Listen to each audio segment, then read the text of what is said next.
Când am intrat în curte la această doamnă, chiar am avut un sentiment așa de dificultate. De ce? Pentru că mi-e greu să văd oamenii la greu și aș face tot ce mi-a stat în putință ca să-i văd bucuroși și fericiți. Sper ca odată cu venirea noastră aici, să aibă credință, să spere că o să facă bine, iar noi vom face tot ce ne stă în putință ca să o ajutăm pe această femeie.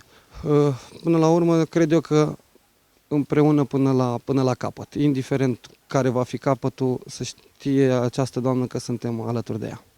Vă văd zâmbitoare și emoționată. Ce înseamnă pentru dumneavoastră această zi? Ce simțiți? Nu știu, n-am cuvinte să spun. În primul rând, foarte multă bucurie. A fost o surpriză extraordinară pentru mine, dar nu știu. Este cea mai frumoasă zi din viața dumneavoastră? Da, pot să spun că e cea mai frumoasă zi pentru toate greutățile care am trecut, într-adevăr. Pot să spun că a ieșit un pic soarele astăzi. Nu știu, n-am cuvinte, nu. Le mulțumesc din suflet pentru tot ceea ce au făcut pentru mine, pentru tot ceea ce fac, pentru toți suporterii Dinamovi și indiferent.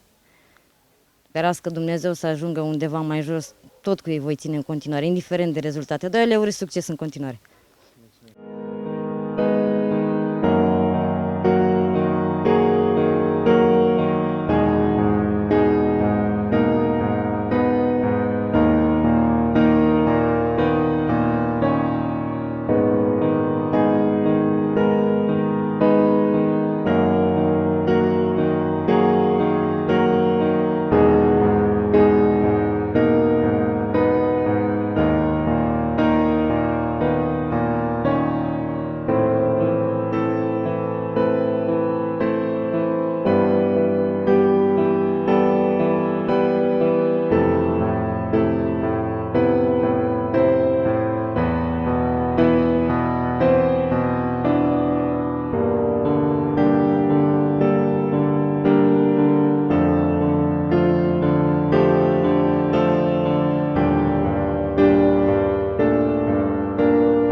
Ne bucurăm că am reușit să smulgem un zâmbet, o bucurie.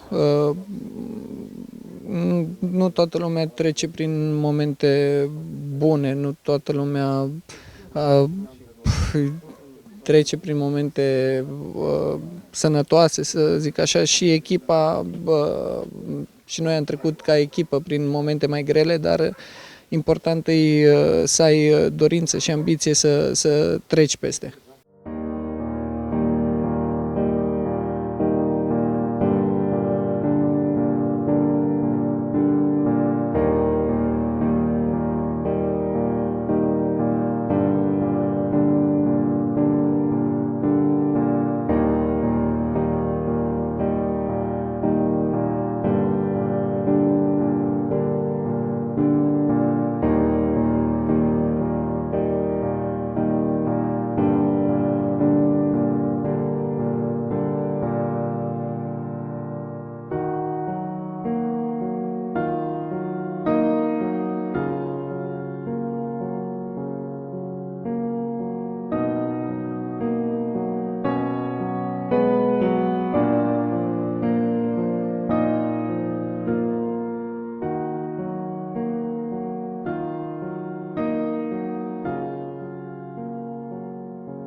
Ne bucurăm enorm că am venit în casa acestei doamne și am văzut zâmbetul pe fața ei. Cred că trece prin momente foarte grele, este o perioadă foarte grea pentru dânsa și această fărâmă de bucurie care i-am adus-o, sper că a făcut-o fericită și i-a schimbat cursul gândurilor care le-a avut și de acum doresc să gândească cât mai pozitiv și cât mai bine, pentru că are nevoie să se facă bine și noi, cei care suntem în familia Dinamo, toți împreună suntem alături de ea. Văd că și soțul este un dinamovist înfocat și sunt sigur că o susține și o susținem cu toții și îi dorim sănătate și tot ce e mai bine să treacă peste acest moment foarte greu din viață.